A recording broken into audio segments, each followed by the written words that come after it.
من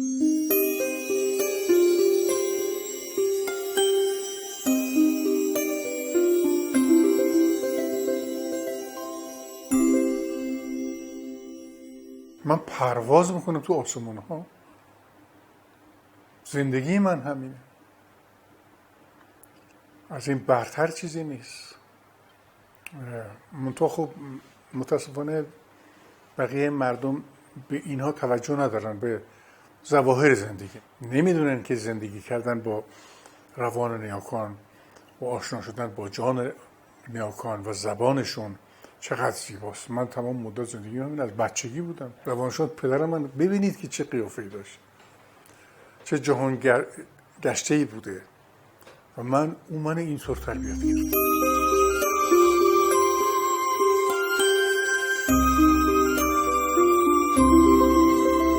من با کاسبا که میرم صحبت میکنم، جهان خودم رو بهشون نشون میدم. اونا یه مغازه که وقتی میرم چهره ها گشاده میشه، من بهشون میگم درود درود درود درود، خوشحال میشن از اینکه من رفتم. اونا رو از جهان خودم بیرون نمیکنم، اونا رو وارد جهان خودم میکنم. شاگردام همه همچنین. شما کلاسای من ندیدید، همش عشق در جریانه. به نظر من معلم باید اول جریان عشق رو در جان و روان فرزندانش پدیدار بکنه و بعد اون وقت بخواد درسای دیگه که بده. من اینطوریم. همه جا اگر یه جایی چیزی نادرست بود که با جان و روان من نمیساخت، من رومو اونور میکنم دیگه. چیکار کنم دیگه؟ همه دنیا رو نمیشه درست کرد.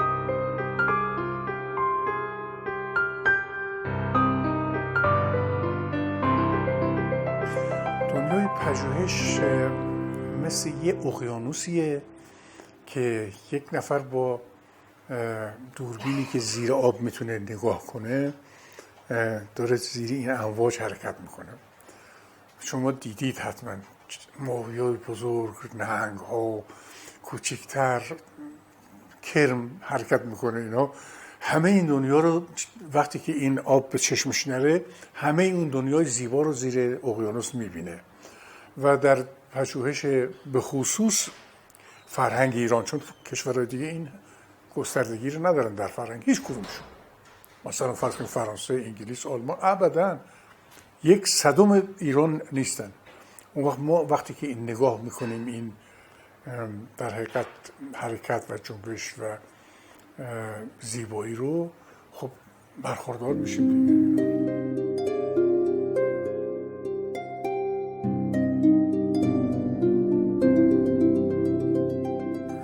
یک گروهی هستن که غرب زده هستن که تصور میکنن جهان غربه و هر چی مینویسن و میخونن و هدیه میکنن به فرزندان همون چیزایی که از غرب گرفتن.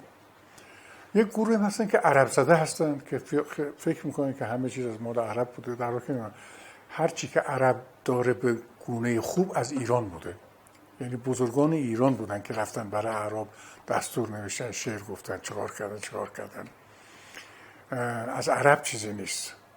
اینا خب خواهی نخواهی به من رنج میدن. منتها من در جهانی هستم که کسانی نیستن که کسی روبرو نیست که جرأت بکنه که این همچین ابرازهایی رو بکنه.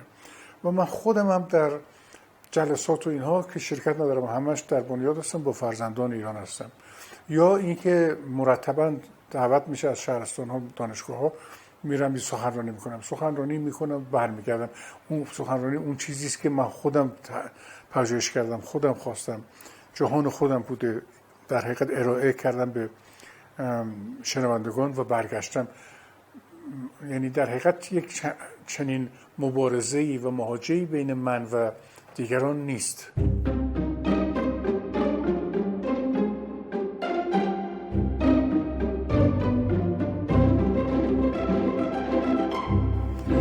این پایداری من خب از آغازش بسنجیم از پدرم، روانشناس پدرم بود که من رو اینطوری تربیت کرد. من اتفاقا یک شب پیش از رفتن روانشناس پدرم ازش پرسیدم خب پدر جان شما چطور دلتون میبرد با یک بچه انقدر ستم روا دارید که به من روا میداشتید؟ یک چشماش برق زد، گفت بابا جان من میخواستم از تو یک مرد بسازم. همین حرف زد، همه این ناراحتی های دوران کودکیم ریخت.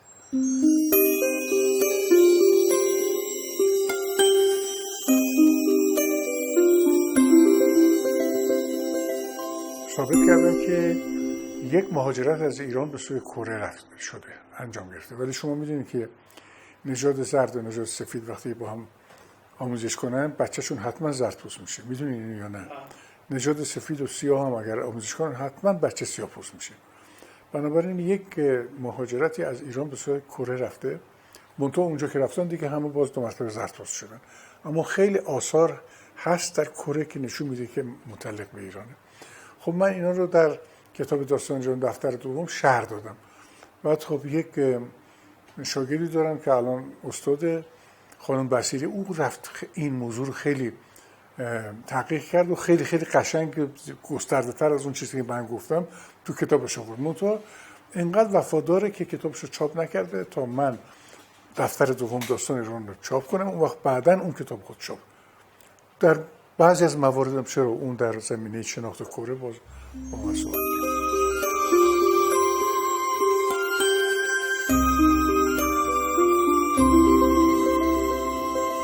اهمیتش اینه که جهان در چهره ما، در دیده ما زیباتر میشه، گسترده‌تر میشه، مفاهیم بهتر میشه، در حقیقت برداشت هامون خیلی خوب میشه، حرکت هامون در زندگی التیام میپذیره، دردامون کمتر میشه. اینه دیگه، خواهی نخواهی اگر ما بدونیم که نیاکانمون چطور زندگی میکردن، برای زندگی آینده خودمون راه ترسیم میکنیم. بله خیلی خوبه.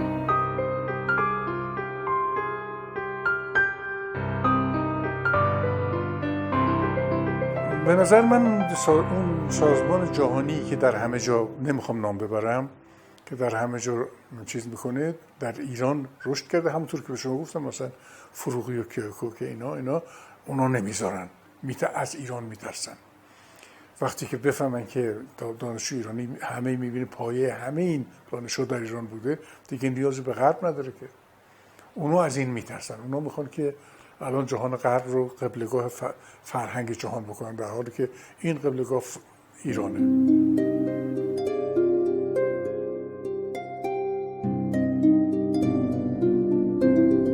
معمولا اینه که ایرانیان جنگ و ستیز رو بد میدونستن. رفتارشون رو شما اگه نگاه کنید، الان روستایی ایرانی رو نگاه کنید که بیشتر تحت تاثیر فرهنگ باستان هست، همش رفتارشون متواضعانه و صلح‌آمیزه و جنگ نمیخوان بکنن. در حالی که این کسانی که رفتن به اروپا همه با جنگ و خونریزی و کشتار و اینا، و ما بالاخره با صلح و آشتی باید به جهان رنگ تازه‌ای بدیم، اون رنگی که در ایران باستان وجود داشت.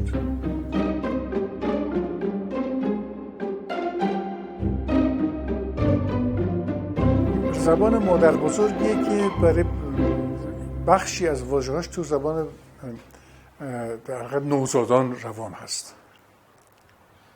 ما این نوزادان رو میخوام کمک کنیم که کامل یاد بگیرن. در زبان اوستایی هست ماتره. ماتره یعنی ما، یعنی اندازه، که در آمار و شمار و مر و اینا ما هنوز داریم. ما خب داریم ماتره. تره پسوند فاعل سازه، یعنی کسی که شمار و اندازه خانواده رو زیاد میکنه، یعنی هیچ بچه میاره. بگذارید الان که خانواده ها یک بچه دارن، اون شما که یادتون میاد 7 8 9 10 همینطور بود، بچه بود تا وقتی که این مادر مریض بشه دیگه بچه نیاره.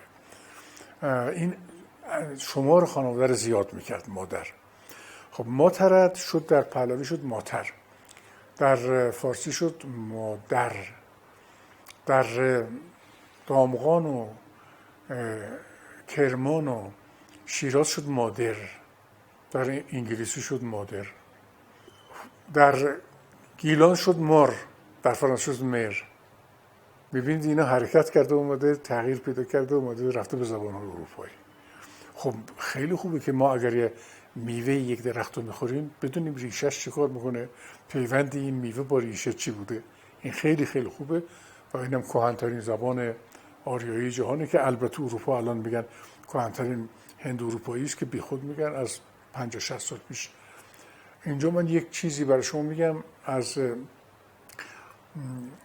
که کسی که دیگه همه جهان قبولش داشتن، ریچارد فرای.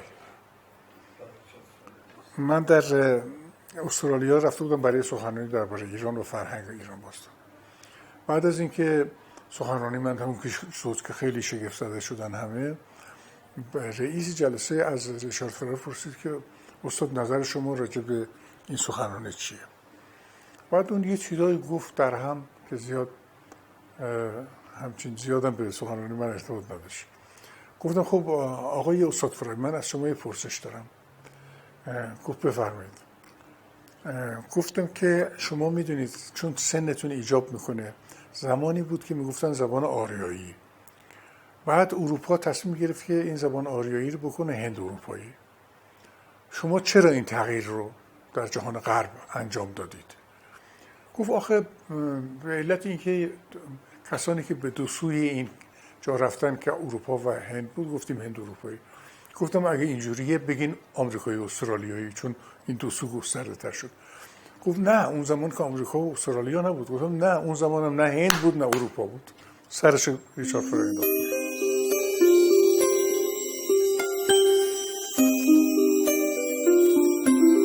یک دانشمند بزرگ جهانی بود که سخنان بسیار خوب گفته بود، از جمله در موقع حکومت کسری که بهش میگن انوشیروان یک کتابی نوشته به نام یادگار بزرگ. میگه در اونجا داره میگه که حکومت ساسانی بیشتر از 400 و خرده‌ای عمر نخواهد کرد، پیش بینی کرد در مقدمه، ولی به علت همون راستگوییاش اینا به وسیله کسری متاسفانه گرفته شد و برد انداختنش توی زندان و بعد از زندان هر جام که میپرسید چگونه‌ای میگفت من حالم از شاه بهتره، تا اینکه کردنش توی تنور آهنی، سر تنور با نیزه و سرنیزه اینا بسته، توی تنش هم همینطور سرنیزه و اینها.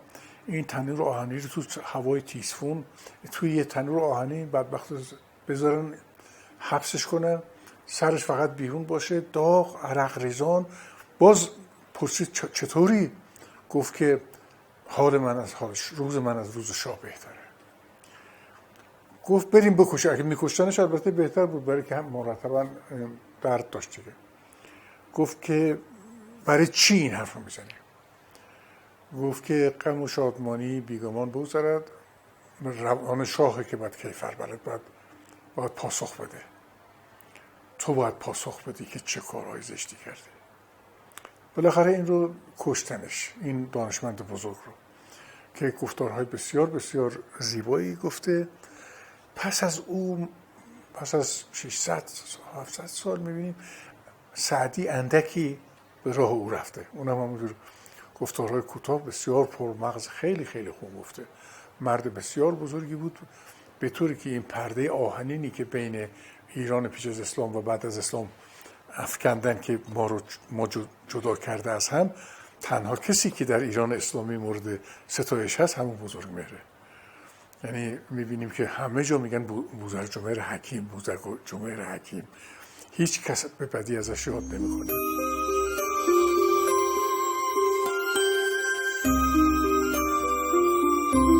بنیاد نیشابور انتشارات بلخ به دلیلی که من هیچگاه ایران رو جدا از افغانستان عزیز و تاجیکستان گرامی نمیدونم و از کودکی من یادمه که روانشناس پدرم با دوستاش صحبت میکرد. یک روز گفت که میگفت مثلا 15-16 سالم بود، در سمرقند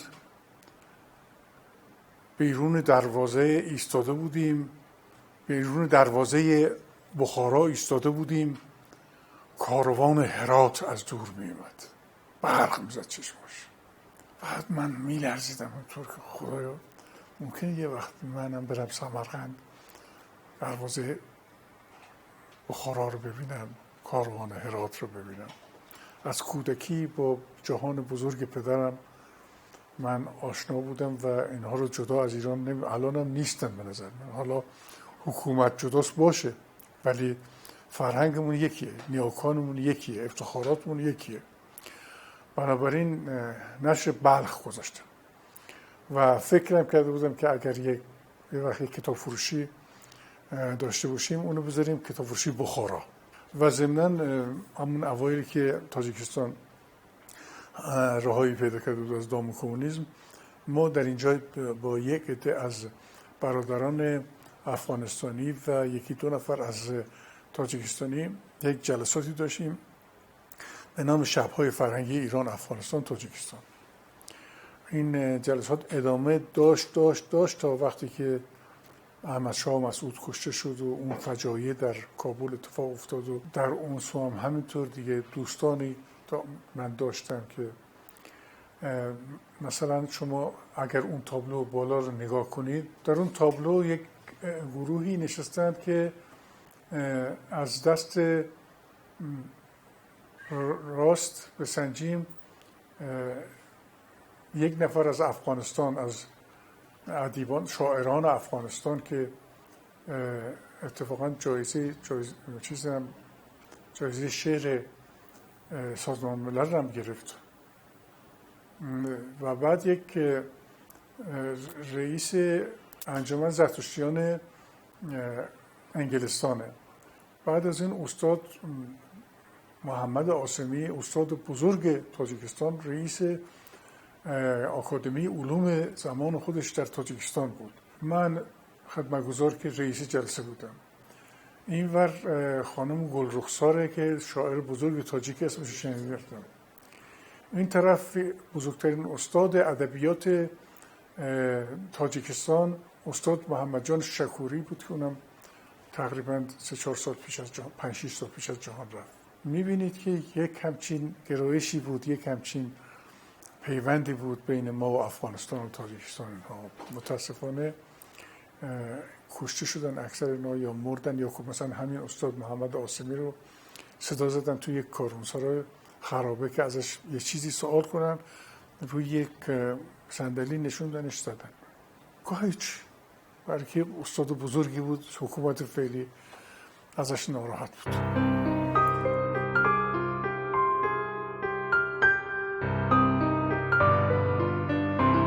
سبک عراقی در خور شعر فارسی نیست. اون همون سخن خراسانی بود که رودکی گفت و فردوسی گفت و دیگران گفتن. و ما الان هم اینجا یک کتاب چاپ کردیم، بزرگترین شاعر افغانستان رو ما در بنیاد نشور چاپ کردیم. شما وقتی بخونید میبینید که کاملا همونیه که الان فرزن یه شاعر توانمندی مثل رهی معیری گفته. خب ما این کاری که کردیم اینه. شاعر بزرگی امروز افغانستان، البته از جهان رفته، پسرش مسعود خلیلی هست که کار سیاسی میکنه. خب این شعر همه شعر خراسانیه. بهترین شعر خراسانیه. وقتی که میاد این طرف به مثلا به سعدی میرسه، من خودم شعری گفتم که شما تشخیص نمیدید من گفتم یا سعدی گفتم. راست که از جمله رندان جهان رندتری، سعدیا معنی عشقی و جهانی دیگری. راست که از جمله رندان جهان رندتری، همچو جان در دل نور سحری در سفری. سعدیا معنی عشقی و جهانی دیگری، بخت آیینه ندارم که در او می نگری. این مال سعدیه. خاک بازار نیرزم که بر او می گذری. من چه باشم که غم عشق تو در دل سپرم. عشق سهل است که با خاک رهت همسفرم. به وفایت که ز جان در ره تو درگذرم. من چنان عاشق رویت که ز خود بیخبرم. این مال سعدیه. تو چنان فتنه خویشی که ز ما بیخبری. ببینید این شعر وقتی که گفتار من رو میشنوید با سعدی فرق نداره. نه فکر کنید که من بیگانه‌ام. اما خب شعر خراسانیه. پایه و مایه شعر ما شعر خراسانیه. میدونید که سعدی یک زیباترین تشبیه جهان رو کرده که پروانه شبی یاد دارم که چشمم نخفت، شنیدم که پروانه با شمع گفت که اگه من بسوزم اشکال نداره، من تو این همه گریزاری بر چی میکنی؟ و شمع گفت برفت انگبین یار شیرین من. این شمع را از عسل میگیرن دیگه. انگبین که یار شیرین من بود رفت، من بر اون گریه میکنم. خیلی مضمون زیبایی است، خیلی زیباست. خب حالا من یه شعر برای شما از خودم. همچو شمع سوزانی در شبان ظلمانی، زین حجاب جسمانی شعله می کشد جانم. گه بر آسمان خیزد آه آتش افروزم، گه ز شوق جان ریزد خون دل به دامانم. گاهی از نسیمی سست لرزه افتدم بر جان، گاهی از شراری سخت می درد گریبانم. از درون جان و تن شعله می کشد هر دم، جسم پرتو انگیزم جان پرتو افشانم. جسم من همه اشک است، جان من همه آه است، غوطه می خورد در اشک آه گرم لرزانم. گرچه ساکنم بینند رهروان شب پیمای، تندباد و پر ابرم موج خیز جوشانم. رقص بی سر و پایان این چنین بود کز شوق، پا چنان فرو کوبم کز سرم رود جانم. من نه اینکه سعدی رو نپسندم، سعدی خیلی اتفاقا سعدی پیشتر از فردوسی به جان من نشست، چون که وقتی که بچه بودم من نمیتونستم شاهنامه رو همه رو بخونم و بعدم شاهنامه با این افزودهایی که داره خیلی جاها انسان رو گیج میکنه. باور کنید من در این سالها شاید از 100 جوان ایرانی یک سخن شنیدم: استاد ما رفتیم با عشق فراوان شاهنامه خریدیم، زیر بغل می‌گذاشتیم، آوردیم خونه، واس کردیم، دیدیم نمیتونیم بفهمیم، گذاشتیم به خاطر همین افسوده آسان. بنابراین اون تاجیک‌ها حق دارن که شعر خراسانی بگن. شعر خراسانی خیلی خیلی خوبه و این نمونش. برترین شاعر زمان حاضر ما مرد شیرعلی لایق بود، یا لایق شیرعلی بهش میگفتن. شعرهای بسیار بسیار زیبا داره. به دستم اون به لهجه خودشون به دستم جامی خیامی، لبالب جام گلفامی، در او یاد نیاکان است همه اشک بزرگان است. در او هم گریه های خنده آمیز است، در او هم خنده های گریه آمیز است. در او هم تلخی آتش گریه آلود است، در او هم تلخی آتش، در او هم گرمی آتش، در او هم تلخی دود است. چو دانستم که درد عشق پایان جدایی هاست، ز جام دوستکامی باده می نوشم. تو را می نوشم ای باده که تا دانند هستم شهرزاد از کشور خیام. تو را می نوشم ای باده که تا دانند هستم وارث و همساغر خیام. کشتنش. تو این ترورها از بین رفت. من با همه اینا دوست بودم، نفی هم نمی کنم. حتی شعر رو هم خودم سرودم و کسان دیگه هم بودن که شعر رو سرودن. مثلا شفیع کدکنی از نمایشیش خیلی بهتر سروده.